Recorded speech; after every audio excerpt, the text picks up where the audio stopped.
Ya oke guys, balik lagi dengan Jaki. Assalamualaikum. Dan pada video kali ini gue mau bahas UNTR ya guys. Salah satu saham yang bikin Palokeng Hong jadi kaya raya. Kita langsung aja ke laporan keuangannya. UNTR ini anaknya Astra. Dan terus terang untuk setiap anaknya Astra, gue cukup kagum dengan manajemennya karena ekuitasnya bertumbuh terus. Karena juga pembagian dividennya kan anaknya Astra ada Astra Grapia, Astra Agro Lestari, UNTR, kemudian Astra Autoparts. Pembagian dividennya ideal, jadi investor dapat, perusahaan juga dapat untuk berkembang. Nah, UNTR sama, dia ekuitasnya bertumbuh terus, yang tadinya 57 triliun sampai 83 triliun di tahun 2022 kuartal ketiga. Pendapatan bersihnya pun sempat turun memangnya di tahun 2020, tapi di tahun 2022 ini pendapatannya dia udah 91 triliun sampai kuartal 3, dan laba bersihnya sendiri itu udah 15 triliun. Jadi EPS di setahunkannya itu adalah 5.710 ya guys ya. Dia berpotensi mendapatkan EPS 5.710. Nah, itu untuk laporan keuangannya. Laporan keuangan perusahaan batubara kita gak usah bahas lebih secara rinci karena hampir semuanya mayoritas bagus kinerjanya. Jadi agak aneh ketika ada perusahaan batubara yang di tahun 2022 ini mengalami kerugian atau harga sahamnya turun ya guys ya. Agak aneh sih kalau menurut gua. Nah, sekarang kita ngobrol santai aja.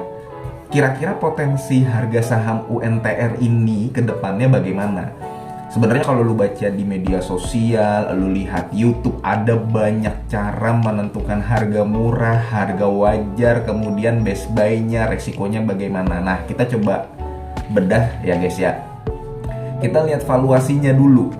Si UNTR dari tahun 2018 itu valuasinya selalu bergerak di angka 1. 1,7, 1,2, 1,5, 1,1 dan terakhir di tahun ini udah 1,3.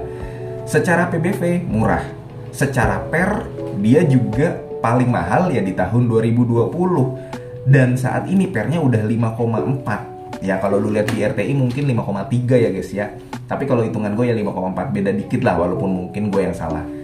Tapi artinya ini secara PBV dan PER udah murah. Begitu guys. Nah, sekarang harga wajar UNTR gimana guys? Nih, kita coba cek harga wajar UNTR ya.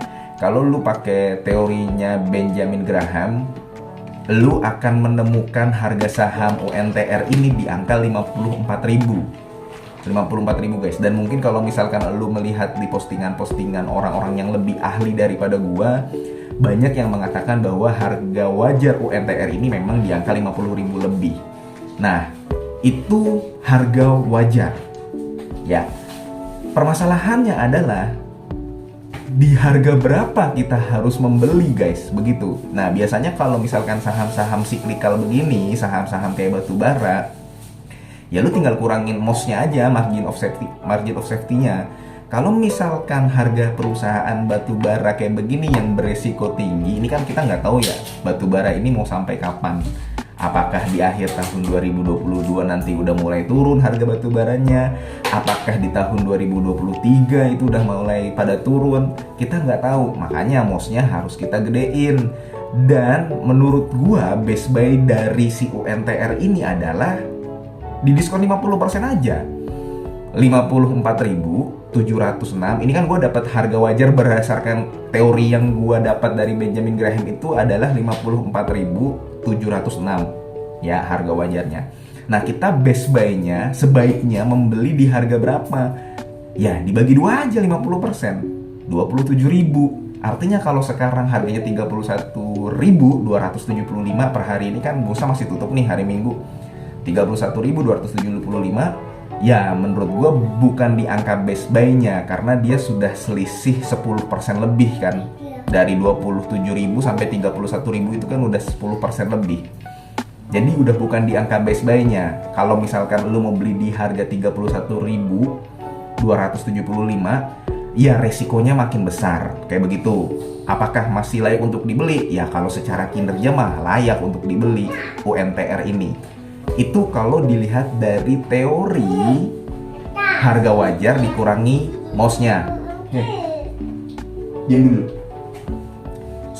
Diam dulu dah.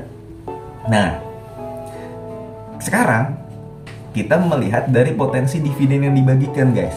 Nah, si UNTR sebenarnya anaknya Astra ya. Anaknya Astra hampir gampang dianalisa untuk dividennya. Kita melihat, gua bukan orang yang pro dividen, tapi gua menghitung harga saham murah atau mahal dari dividennya. Itu guys yang gua lakukan. Sekarang gini, si UNTR ini kan sudah membagi dividen 800 perak per lembar, guys ya. Sudah membagi 800 perak per lembar. Artinya dengan EPS yang dia dapatkan, potensi EPS yang dia dapatkan di tahun 2022 sebesar 5.710, untuk 800-nya sudah dibagikan. Nah, kita lihat di histori-histori sebelumnya, dia dividen payout rasionya selalu 40%. Anggap aja kita 40% dikali 5.710 guys. Nih 5.710 kita akan dapat angka 2.200 ya. 800 peraknya sudah dibagikan kan. UNTR kan sudah membagikan dividen 800 perak. Berarti ada potensi UNTR akan membagikan 1.400 untuk dividen finalnya. Yang mana 2.200 ini merupakan 40% dari potensi EPS yang akan didapatkan UNTR dalam waktu 1 tahun. Begitu guys.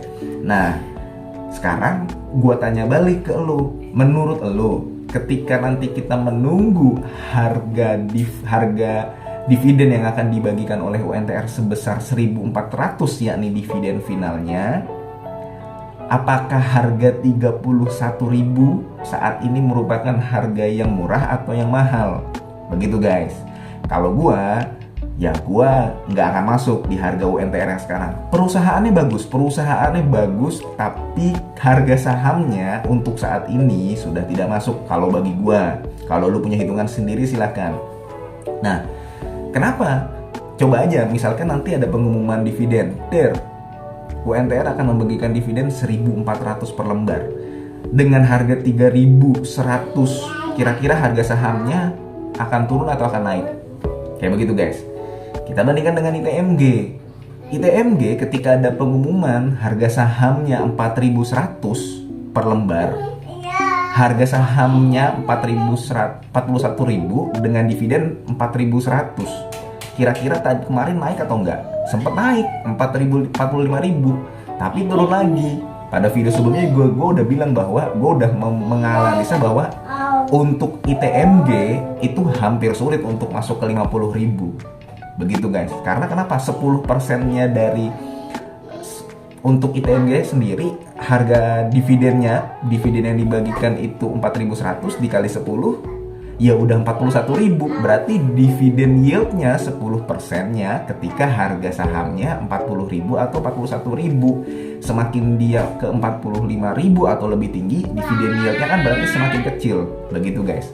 Nah, sekarang kembali lagi ke lu. Ada banyak cara untuk menentukan. Ada banyak cara untuk menentukan si UNTR ini masih layak dibeli, masih layak di hold, atau lu baru yang mau masuk. Bagaimana?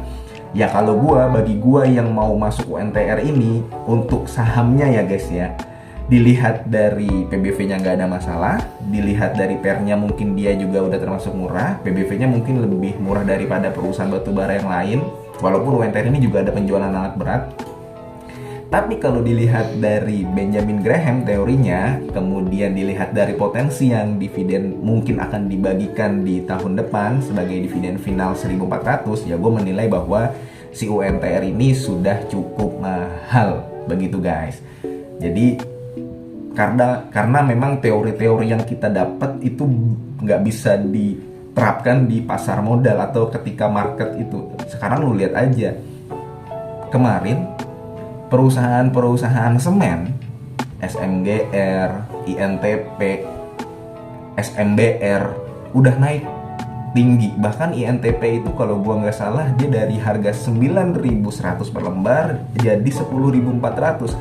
Padahal kalau lu lihat EPS-nya masih menggoda saham-saham batu bara. Tapi kenapa perusahaan semen bisa naik sebegitu tingginya? Nah itu guys. Jadi kadang teori-teori kita ngelihat EPS nggak bisa diterapkan di pasar modal. Ada faktor psikologis di mana oh ternyata kalau misalkan perusahaan batu bara udah mulai turun, waktunya semen naik nih, kayak begitu. Oke? Gitu aja ngobrol santai dari gua. Mohon maaf anak gua agak berisik karena memang belum tidur. Semoga video ini bermanfaat buat lu ya guys, sebagai salah satu sumber referensi, dan mudah-mudahan lu juga sehat selalu sehingga kita bisa bertemu di video selanjutnya. Ini bukan ajakan jual beli ya guys ya, karena keputusan investasi ada di tangan masing-masing. Gua akhiri, assalamualaikum warahmatullahi wabarakatuh.